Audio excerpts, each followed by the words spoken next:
Selamat datang dalam video bahan ajar Fakultas Hukum Universitas Trisakti. Kali ini kita akan membahas tentang hukum perjanjian internasional. Video ini akan terdiri dari 3 bagian, dan kita akan mulai dari video pertama.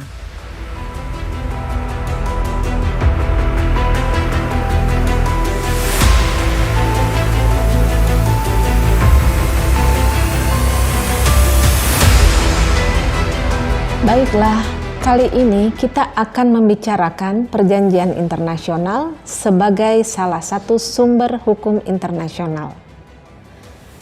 Sebagai dasar hukumnya adalah pasal 38 Statuta Mahkamah Internasional, di mana dalam pasal 38 Statuta Mahkamah Internasional, sumber-sumber hukum internasional terdiri dari pertama, International Convention atau perjanjian internasional, kedua, International Customs atau kebiasaan internasional, ketiga, General Principles of Law atau prinsip-prinsip hukum umum, serta Judicial Decisions and Teaching of the Most Highly Qualified Publicists atau keputusan-keputusan pengadilan dan pengajaran yang ditulis oleh para ahli terkemuka.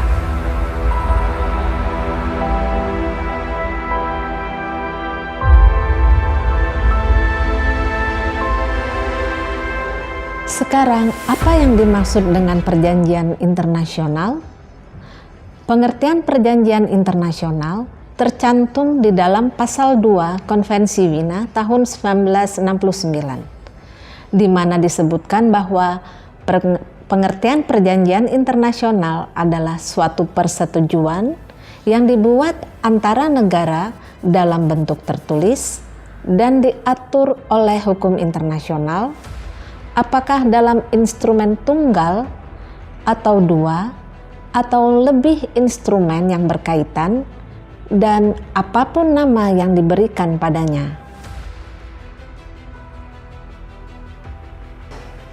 Sementara itu, di dalam hukum nasional, kita mengenal pengertian perjanjian internasional sebagaimana tercantum di dalam pasal 1 ayat 3 Undang-Undang Nomor 37 Tahun 1999 tentang hubungan luar negeri.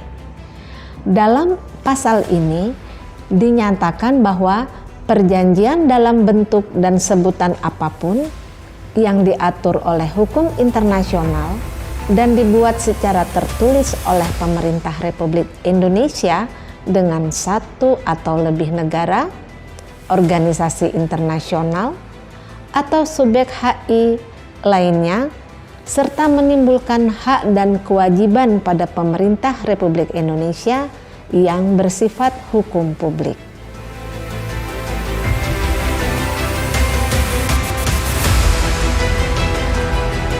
Kini saatnya kita harus mengetahui unsur-unsur yang terdapat di dalam suatu perjanjian internasional. Ada beberapa unsur, seperti yang pertama, adanya subjek hukum internasional. Contohnya adalah negara dengan kapasitas penuh sebagai subjek hukum internasional. Yang kedua adalah organisasi internasional, sifatnya tidak asli dan bersifat parsial. Yang ketiga, gerakan-gerakan pembebasan nasional yang sifatnya selektif dan terbatas. Di samping itu, unsur lain dalam perjanjian internasional adalah pengaturan oleh rejim hukum internasional. Contohnya yang pertama, tidak tunduk dan diatur oleh hukum nasional suatu negara, sehingga memang diatur oleh rejim hukum internasional. Kemudian berikutnya, subjeknya harus merupakan subjek hukum internasional.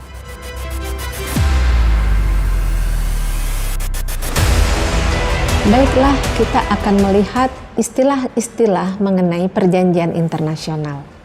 Yang pertama dan paling sering disebut adalah istilah treaty.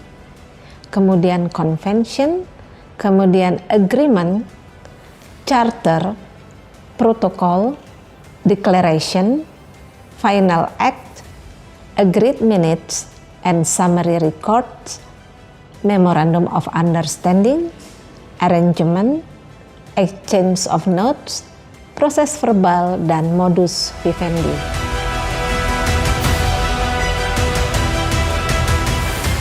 Selanjutnya, kita akan membahas masing-masing dari istilah perjanjian internasional tadi di dalam video kedua. Sampai jumpa.